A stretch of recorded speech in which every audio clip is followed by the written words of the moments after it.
Imagine waking up tomorrow and remembering next Thursday. Wild, right? But it never happens. I remember yesterday. I don't remember tomorrow. Why? Here's the hook. The universe has an arrow. The laws of physics mostly run both ways. Rewind a video of two billiard balls colliding and the math still works. But the second law of thermodynamics points one way. Entropy, disorder, tends to increase. Think of an egg. Easy to scramble, basically impossible to unscramble. That one-way drift from neat to messy gives time its direction. Now, memory isn't magic. It's a physical record. Patterns carved into a brain, a notebook, a hard drive.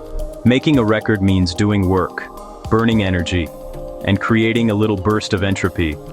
So, memories of the past exist because past events left footprints in the present. The future hasn't happened, so it hasn't left footprints yet. No footprints, no memory.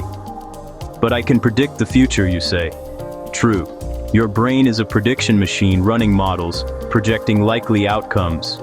Prediction is like sketching. Memory is like a photograph.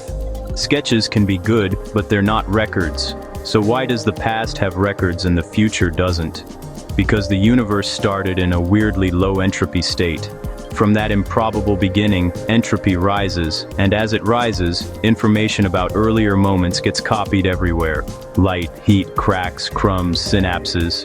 Causality flows from that. Causes are earlier, effects are later, and records accumulate downstream. Try a micro-experiment. Drop an ice cube on the floor. It melts, spreading water. You'll find puddles pointing back to a cube. You'll never find a cube that happened because a puddle decided to gather itself. Nature makes records of the cube, not prophecies of the puddle. On the deepest level, the equations don't care which way you run time, but the boundary conditions, the low entropy past, stack the deck. Memory is just the present carrying traces of earlier states. The future leaves no traces until it becomes the present.